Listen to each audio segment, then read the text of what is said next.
I wanted to get the two best-looking Cleveland sports personalities on, first. Since this is video, I wanted to make it as pleasing.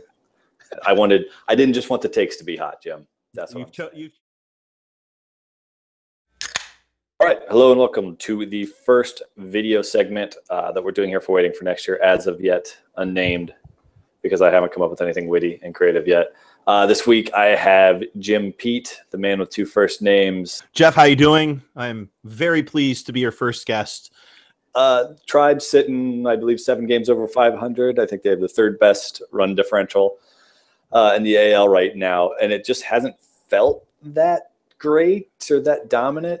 Maybe our expectations were too high. How are you feeling as we're kind of sitting on the break here?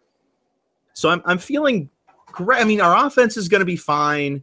It's our rotation. Like, can our rotation stay strong? So, I don't know that I buy into all of this. We should be better than we are, and we've been playing better than last year. And I mean, I get all that. I get the run differential.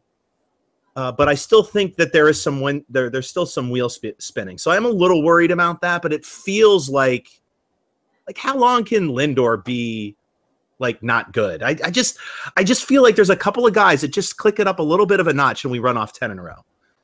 Well, looking at the flip side of that, we've had some pretty decent injury luck. I think Salazar's the only guy we've lost for a significant amount of time. We've got some guys playing above their head.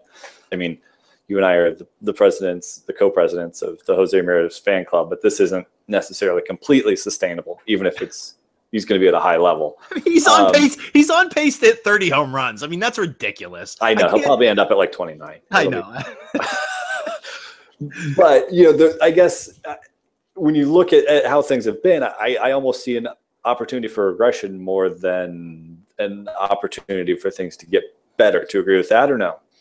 I don't. Here's why. So we get Edwin Encarnacion, and I think Encarnacion is the kind of guy that can carry a team, and we've not seen that yet. Like, he's had these string. I mean, I don't know how many home runs he's got. 17, I think. It doesn't feel that way. I feel like he's got a month of just carrying this club left in him. Chisenhall is out with injury. He's going to regress a little bit. I do agree with that. I do believe J. Ram's going to regress a little bit, not as much as people think. Santana's starting to pick it up. The key to me is Lindor. I keep coming back to him. He's not playing well. He's pressing. And I think we're going to see him, if he just increases his output just a little bit, I think that we're going to see this team kind of right the ship.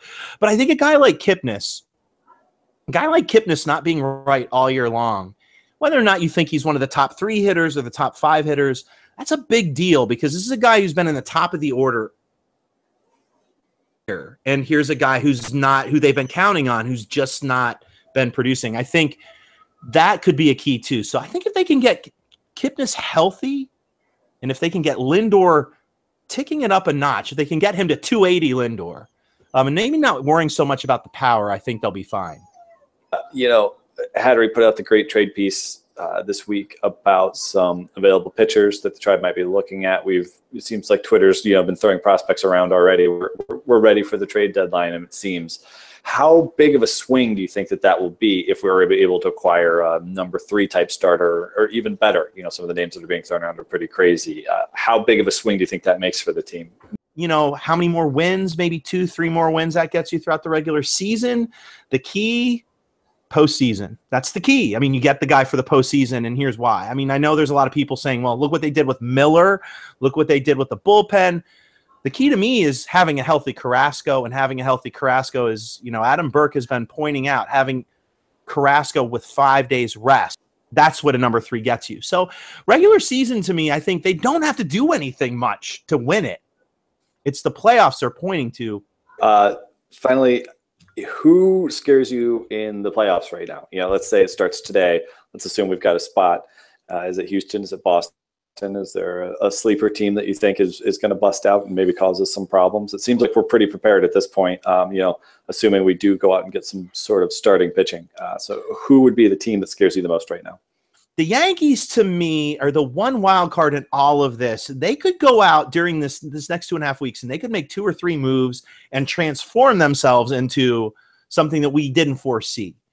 That being said, I think Houston right now, I mean, and even though we've beaten them, what are we, 5-1 against them this year? I think they're the team right now. I mean, they may be the best team in Major League Baseball, but I still think we're better than they are. They're the team I worry about. Quite simply, I mean, they're going to have home field more than likely unless the bottom falls out and I don't see it. And they have a decent system, and they could really pull. I mean, Houston could. I mean, if they do what the Indians did last year, if they go all in, they're going to be hard to beat. So I don't. This next 2.5 weeks is going to be telling. But the Indians have them. They have the easy schedule. They have the easiest schedule. They're going to go on a run. If they're still 7 games over 500 in September, the next video that we do, like in October 1st, is going to be me yelling the entire. You're not even going to talk. I'm just going to yell for 10 minutes. I think we should end it on the fact that you had zero faith in me making another video before October 1st. I feel like I invited you on as my first guest, and all you just did was insult me. I feel. Well, to be fair, it took me 25 minutes to get on this. So I mean, I'm gonna. That's true. It took you 3 weeks to explain how to do this to me in the first place. So, all right, let's wrap it up there. We'll do another one soon. Everybody, thanks for watching. We'll be back real soon.